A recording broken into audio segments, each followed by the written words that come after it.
Assalamualaikum warahmatullahi wabarakatuh. Waalaikumsalam warahmatullahi wabarakatuh. Beda ya, aku bersyukur dan kita Allah Subhanahu wa taala yang memberikan kita karunia-Nya ya. Wassalatu wassalamu kita di atas junjungan kita yang lebih besar Muhammad sallallahu alaihi wasallam. Beda ya, hari ini adalah pertemuan ketiga ya. Jadi seperti yang saya sudah bagikan dari awal SMS-nya ya, hari ini kita akan bahas tentang moneter dan inflasi ya.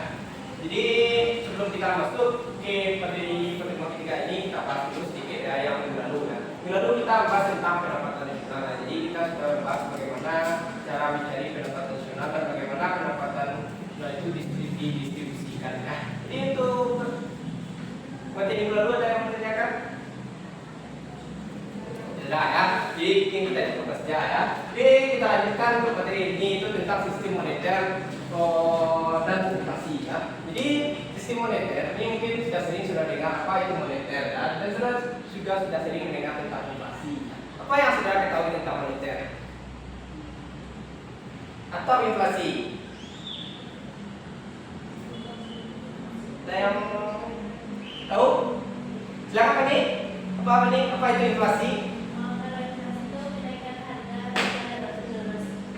Betul ya. Jadi inflasi itu adalah kenaikan harga secara terus-menerus dalam satu waktu tertentu. Nah, itu yang disebut dengan inflasi ya. Nanti akan kita bahas lebih jelasnya di materi selanjutnya ya.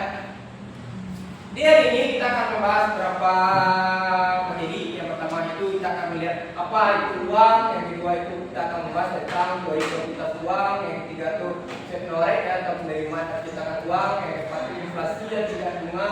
Yang kelima itu tingkat bunga nominal, permintaan terhadap uang. Yang keenam itu biaya sosial, inflasi, dan yang ketujuh itu adalah hiperinflasi ya. Jadi sebelum kita mulai dengan sebuah pertanyaan, apakah uang itu? Apa yang sudah kita tentang uang? Ya, tukar apa lagi?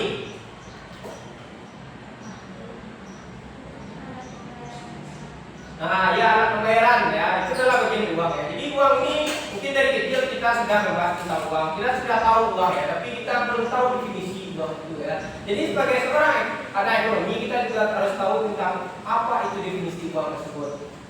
Jadi dalam definisi uang itu adalah persediaan aset yang siap digunakan untuk bertransaksi. Jadi aset yang siap digunakan untuk bertransaksi itu bisa disebut dengan uang. Jadi aset saudara itu makanya itu sebagian itu masih ada giro dan lain-lain itu disebut dengan uang karena dia bisa digunakan untuk bertransaksi ya.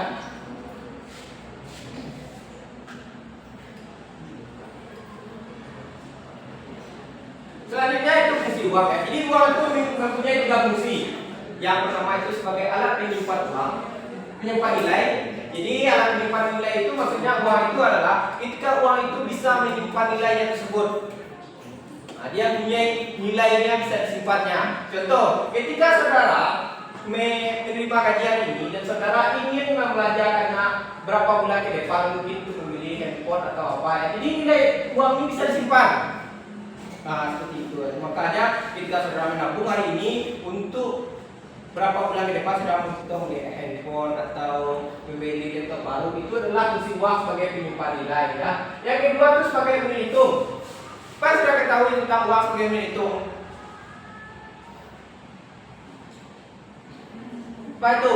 Uang sebagai menghitung. Jadi segala sesuatu atau barang yang ada di pasar itu bisa dinilai dengan uang ya, itu dengan uang ya. Contoh sedang beli laptop di harga 3 juta, itu adalah bentuk uang menghitung nilai barang tersebut ya. Contoh mungkin saudara tadi belanja mungkin seblak dan lain-lain, itu dihitung dengan nilai uang. Mungkin tadi beli seblak 5.000, itulah bentuk fungsi uang sebagai nilai hitung ya. Sedangkan yang ketiga itu adalah media pertukaran. Nah, ini yang paling sering kita gunakan. Ketika saudara belanja tadi pagi, saudara membeli cilok atau membeli siomay dan lain-lain, itu saudara belinya pakai apa? Pakai uang. Nah, itu adalah bentuk uang sebagai media pertukaran. Dia bisa berfungsi sebagai media pertukaran. Barang yang saudara dapat itu bisa saudara tukar dengan uang yang Anda miliki. Ya, itu adalah bentuk fungsi uang ya. Ada yang mau ditanyakan? Nah, silakan Putri. Di masyarakat itu masyarakatnya gimana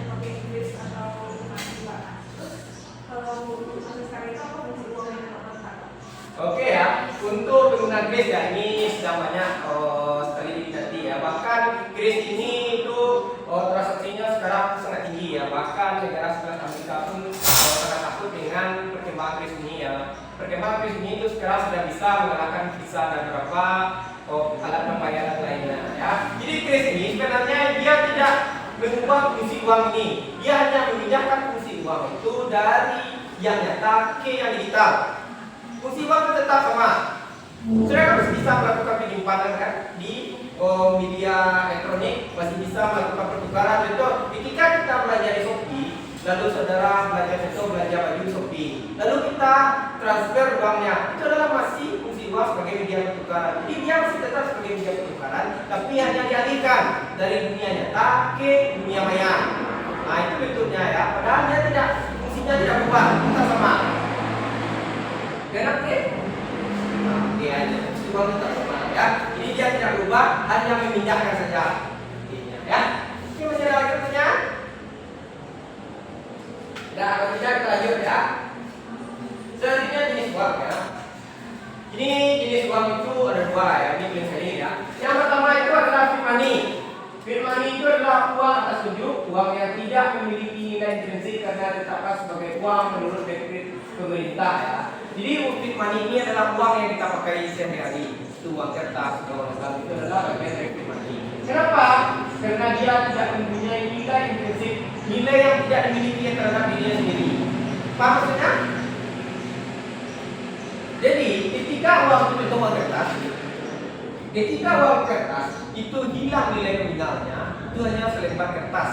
Dia tidak punya nilai. Tidak ada nilai terhadap dirinya sendiri. Dia mempunyai nilai ketika dia mempunyai nominal dan diakui oleh pemerintah sebagai alat pertukaran atau sebagai uang. Itu baru dia punya nilai. Berbeda dengan komoditi money. Komoditi money itu adalah uang yang punya nilai intrinsik, dia punya nilai terhadap diri sendiri. Apa contohnya?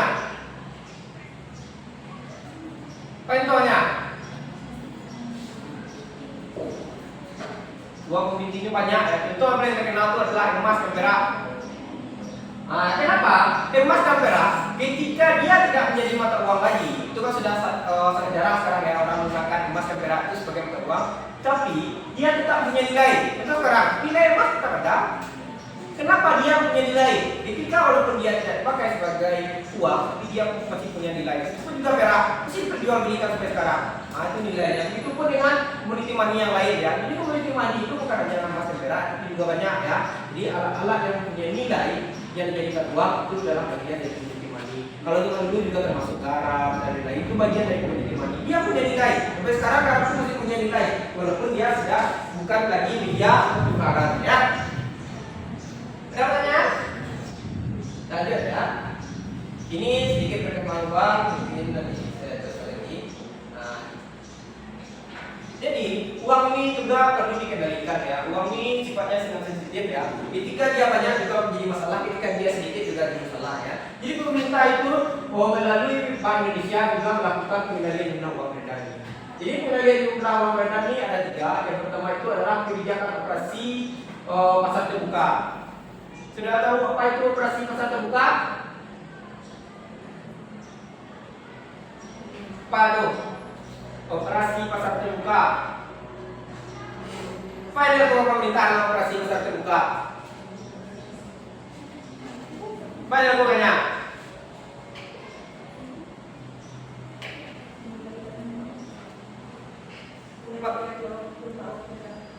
Kan, kalian?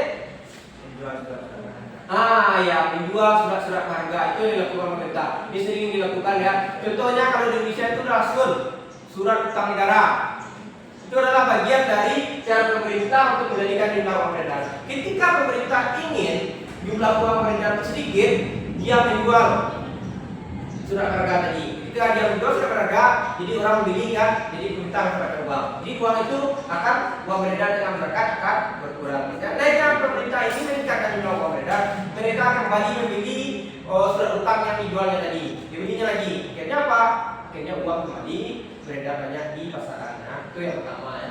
Yang kedua itu adalah kebijakan mengubah persyaratan cadangan minimum ya. Ini adalah dilakukan untuk ke bank-bank kecil ya, dari bank sentral ke bank swasta atau bank umum lainnya. Ini seperti BRI, Bank Mandiri, itu ada cadangan minimumnya. Cadangan minimum itu ditentukan oleh Bank Sentral. Kalau Indonesia itu melalui BI. Dia menentukan berapa harus cadangan yang ada di bank tersebut. Kalau dana cadangan ini dia tidak boleh menggunakannya, dia tidak boleh menyalurkannya dalam bentuk kredit atau dalam bentuk apapun. Jadi ketika pemerintah ingin menahan jumlah uang beredar, biasanya dia akan meningkatkan jumlah minimum di bank tersebut. Akhirnya apa? Jumlah uang beredar lebih sedikit. Berbeda ketika mereka ingin meningkatkan jumlah uang beredar, maka mereka turunkan cadangan minimum ini. Nah, itu yang dilakukan pemerintah. Sedangkan yang ketiga dilakukan pula kebijakan diskonto. Ini kebijakan yang paling sering digunakan oleh Bank Sentral Indonesia itu melalui Bank Indonesia. Apa itu kebijakan diskonto? Apa kebijakan diskonto? Itu adalah dengan cara menaikkan dan menurunkan suku bunga. Itu yang mereka lakukan, menaikkan dan menurunkan suku bunga. Nah, ini yang paling sering terjadi. Bahkan sekarang suku bunga itu sudah per 7 hari ya. Itu sekarang namanya BI Day. Nah, itu yang mereka lakukan. Ya, setiap seminggu sekali Bank Indonesia itu mengeluarkan suku bunganya, apakah tetap mempertahankan suku bunga, menaikkan atau menurunkan. Itu tergantung kebijakan yang ingin dicapai, apakah mau meningkatkan uang beredar atau menurunkan uang beredar.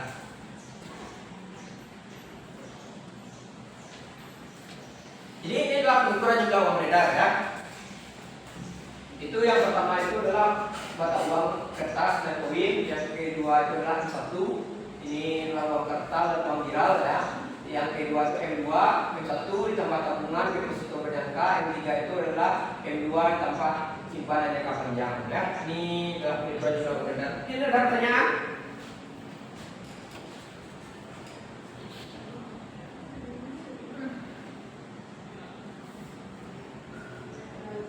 Ya, silakan Nisa.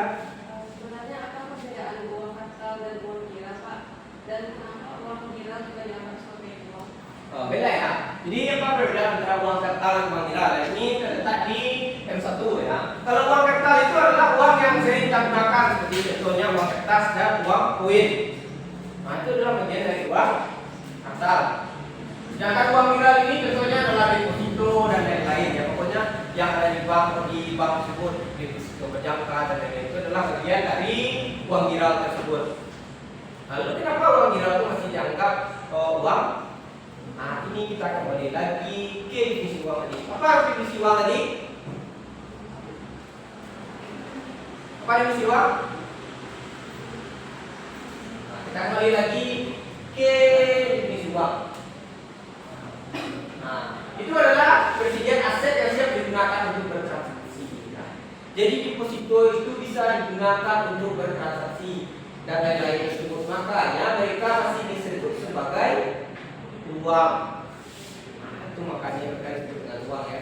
Jadi yang membedakannya dengan uang kertas hanya jenisnya, tapi mereka masih bisa digunakan untuk bertransaksi. Makanya uang viral itu masih bagian dari uang. Ya. Oke, masih ada pertanyaan? Kalau tidak ada pertanyaan, ya sekarang saya akan membagi kelompok ya. Nanti kita akan melakukan diskusi ya. Di diskusinya nanti per kelompok. Nanti setiap kelompok akan tafsir ke depan ya.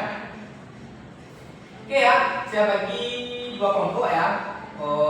Satu kelompok mungkin kelompok satu yang sebelah kanan, kelompok dua yang sebelah kiri ya. Jadi pertanyaannya ini. Jadi saudara pilih salah satu negara. Contoh kelompok satu milih Zimbabwe mungkin, atau kelompok dua milih Venezuela. Jadi diskusikan ya.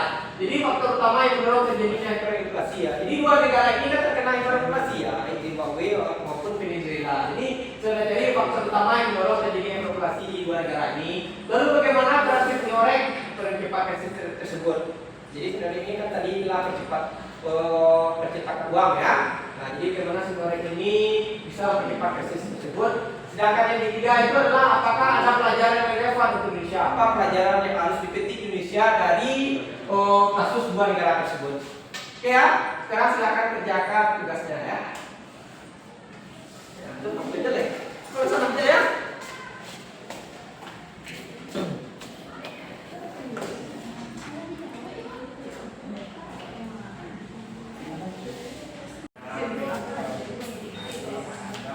Salah ya, ini boleh tak? Itu kelompok aja lah. Diskusi. Coba, jadi tak ada.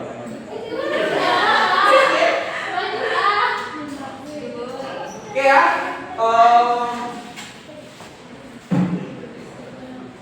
Oke ya, sudah 45 menit ya. Saya kasih waktu ya. Sekarang kita presentasikan hasil diskusinya ya. Kita minta untuk yang pertama itu adalah pada kelompok satu. Kelompok satu silakan ya. Mungkin yang di depan perwakilan atau ada orang ya untuk jelaskan ya.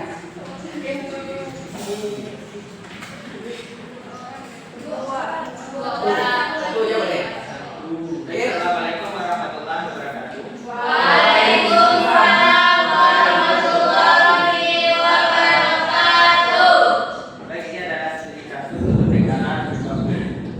Pertama adalah faktor utama apa yang dapat terjadinya inflasi. Yang pertama itu adalah defisit fiskal besar yang tidak terkendali. Pemerintah Zimbabwe mengalami defisit anggaran sangat besar akibat satu, pembiayaan pedang pokok. Yang kedua adalah subsidi pertanian yang masif. Dan yang ketiga disebabkan oleh penurunan pajak karena resesi berkepanjangan ketika penerimaan tidak cukup atau sedang terjadi potensi defisit. Yang kedua juga disebabkan faktornya adalah kebutuhan sektor produksi, baik output, Y atau menurun drastis. Dikarenakan oleh reformasi agraria yang tidak terkontrol menyebabkan turunnya produksi pertanian, banyak lahan menjadi tidak produktif, turunnya ekspor dan cadangan devisa ketika ia turun. Lalu selanjutnya adalah hilangnya kepercayaan publik terhadap mata uang. Masyarakat menolak dolar Zimbabwe sebagai alat tukar. Akibatnya, kecepatan peredaran uang meningkat ekstrim. Lalu orang membelanjakan uang secepat mungkin dan terjadinya inflasi menjadi viral. Yang kedua adalah relasi Igorare dalam mempercepat krisis. Karena digunakan untuk membiayai satu, gaji pegawai negeri, dua, belanja militer, tiga, subsidi pangan dan pertanian. Namun ketika pemerintah terus mencetak uang, yang terjadi adalah jumlah uang yang beredar itu menjadi melonjak, pendapatannya justru menurun karena nilai uang merosot, lalu masyarakat kehilangan kepercayaan sehingga menyebabkan permintaan uang jatuh, lalu velocity naik jauh lebih cepat daripada pertumbuhan dan inflasi melompat menjadi hiperinflasi. Lalu pertanyaan yang terakhir adalah pelajaran yang dapat saya betapa adalah setting blok X bukan solusi jangka panjang. Jika defisit dibayari dengan menciptakan uang, inflasi terprosesi meningkat cepat. Yang kedua adalah stabilitas produksi sangat tinggi. Penurunan output memperparah inflasi karena M bertambah tetapi barang atau jasa tidak bertambah. Yang ketiga adalah kebijakan publik menentukan stabilitas moneter.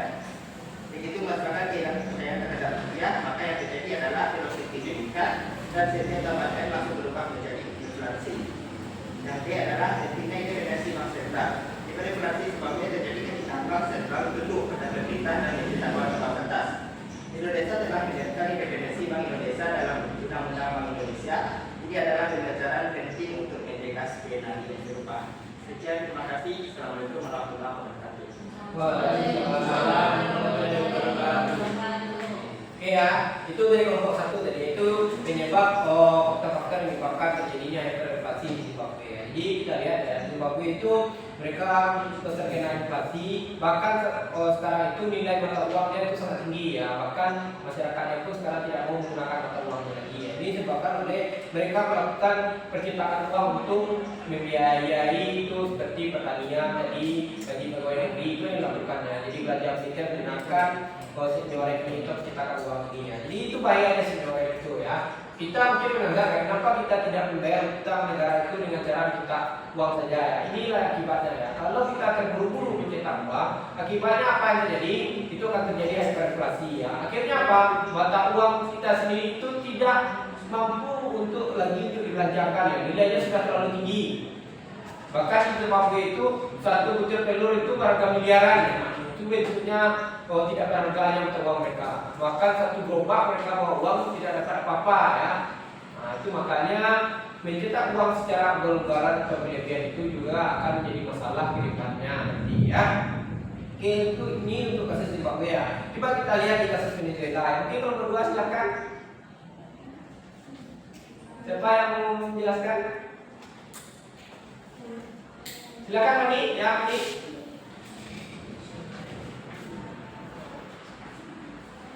Silakan Mami.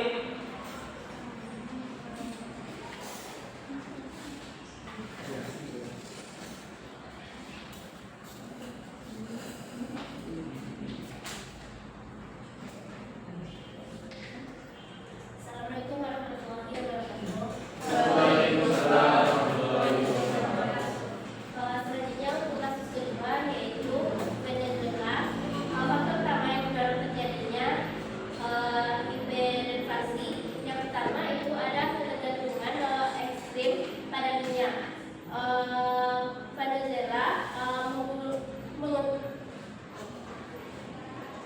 menggantungkan lebih dari 90% pendapatan ekspornya pada minyak.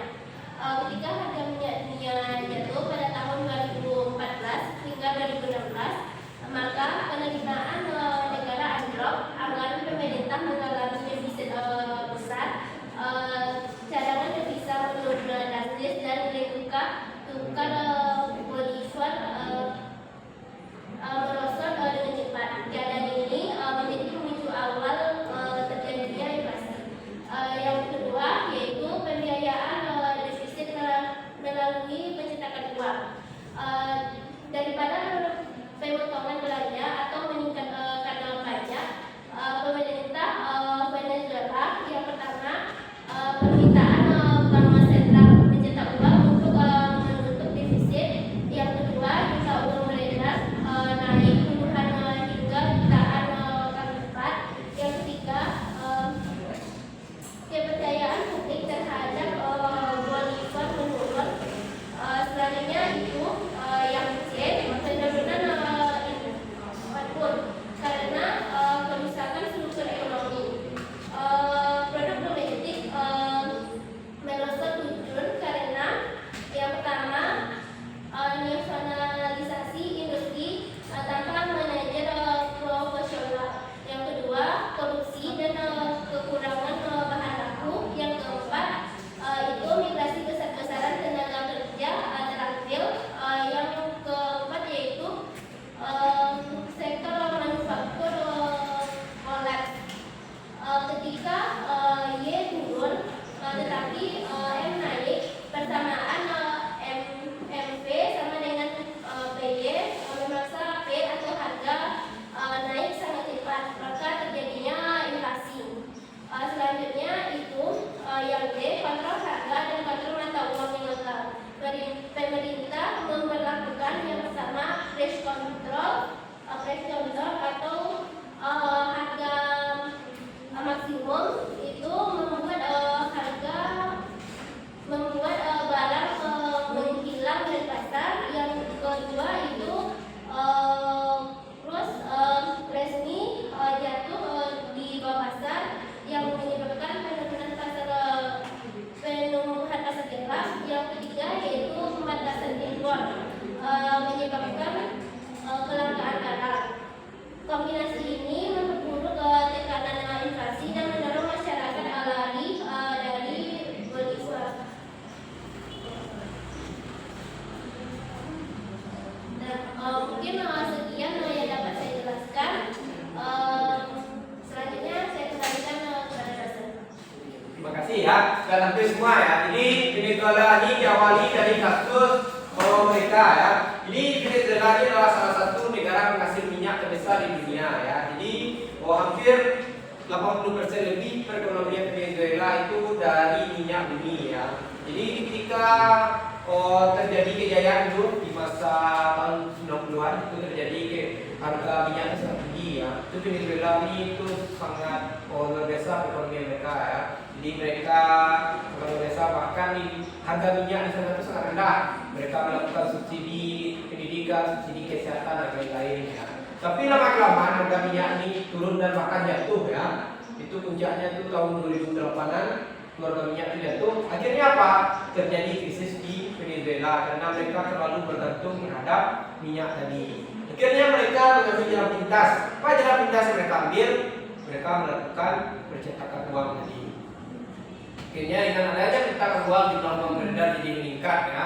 Dengan meningkatnya uang beredar terjadilah hiperinflasi ya. Lalu terjadilah kekacauan ekonomi mereka ya. Bahkan sampai sekarang Venezuela itu ekonominya masih agak kacau ya, karena masih tingginya inflasi di sana dan harga minyak yang masih belum stabil ya. Ini menyebabkan perekonomian mereka sampai saat ini masih agak itu dari dibanding di tahun 90-an disebut ya. Jadi di sini dapat dikatakan kesimpulannya. Jadi tidak sembarangan bank sentral itu bisa melakukan percetakan uang ya. Kenapa? Percetakan uang yang secara berlebih-lebihan tadi itu bisa menyebabkan perekonomian yang hancur. Bukan menyelamatkan perekonomian tapi menghancurkan perekonomian jadinya ya.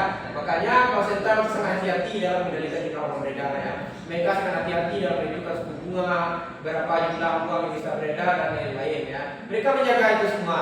Makanya di semua negara, apalagi negara maju, mereka menjaga independensi bank sentralnya tadi. Di Venezuela tadi sama Zimbabwe tadi, itu ada intervensi pemerintah tadi yang menyebabkan uang tadi meningkat, percetakan uang tadi. Mereka memaksa bank sentral mereka tadi. Itu makanya sampai saat ini di Indonesia, Bank Indonesia itu adalah lembaga independen yang tidak boleh diintervensi oleh pemerintah. Jadi mereka mengambil keputusan itu sendiri berdasarkan riset ekonomi, bukan riset politik ya, bukan kemauan orang-orang politik, tapi memang itu yang dibutuhkan. Nah, karena itulah bank sentral itu sangat penting dalam suatu perekonomian dalam suatu negara ya. Mungkin sampai sini ada lagi yang menanyakan? Kalau tidak ada, mungkin bisa cukupkan pertemuan hari ini ya. Sekian, terima kasih. Assalamualaikum.